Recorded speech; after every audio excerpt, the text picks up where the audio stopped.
There's an animal in the sea that can pour its entire body through a gap the size of a coin. It has no bones. It can change color in a heartbeat, taste with its skin, and outthink most of the things that try to eat it.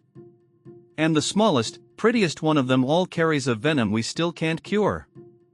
This is the octopus, and the more you learn about it, the less it feels like an animal and the more it feels like something watching you back. Start with the body, because the body is where it gets unsettling. An octopus is almost entirely soft. No skeleton. No fixed shape. Its whole structure is muscle and tissue, which means it can squash, stretch, and reshape itself at will.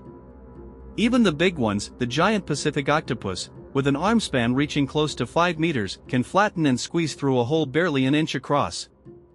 Think about that. Something the weight of a large dog, folding itself through a gap you could cover with your palm. Nothing about it stays where you expect it to.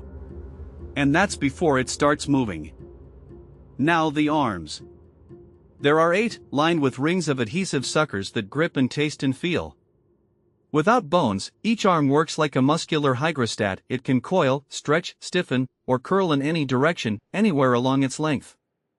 But here's the part that should get under your skin. Each of those arms can sense light on its own. They respond to the world even when the octopus can't see them. So the head doesn't have to be in charge of everything.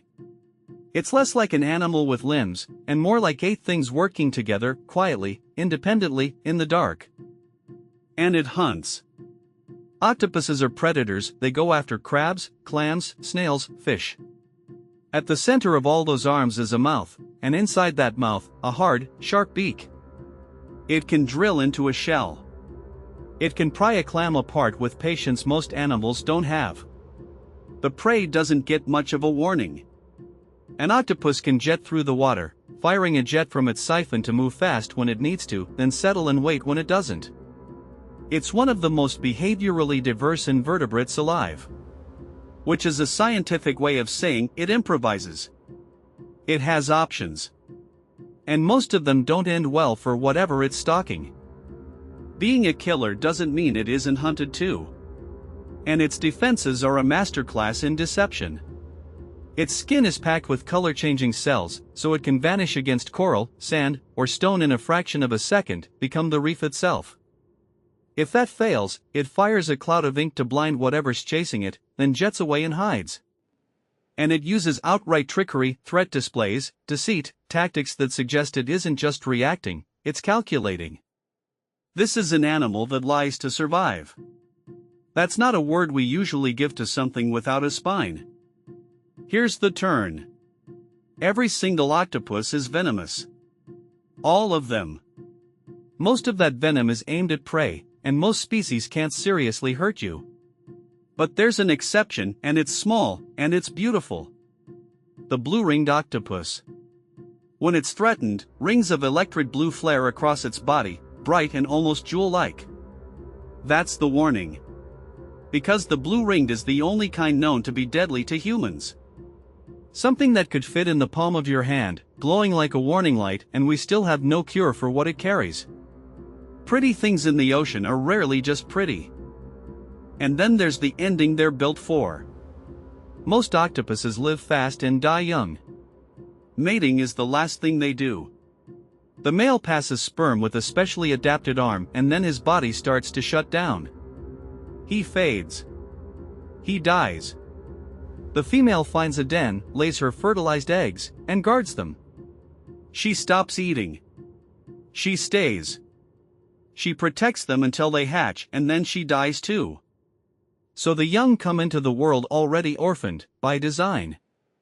No parents. No lessons passed down.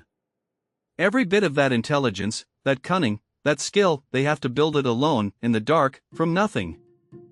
That's what stays with me about the octopus. It's not the venom, or the size, or even the way it disappears in front of your eyes. It's that we keep looking for something familiar in it, a face, a mind, an intention, and it keeps refusing to be like us. 8 arms that think for themselves. A body with no fixed shape. A brain that starts from scratch every generation and still learns to outwit us. It's one of the smartest animals in the sea, and it evolved on a completely different path and intelligence that isn't ours, wearing a body that isn't anything. The ocean built something clever, patient, and cold. And most of the time, you never see it until it wants you to. If this changed how you look at the thing in the tank at the aquarium, subscribe. We go deep on the ocean's quiet killers every week. Tell me in the comments, does the octopus fascinate you, or does it unsettle you? Because for me, honestly, it's both.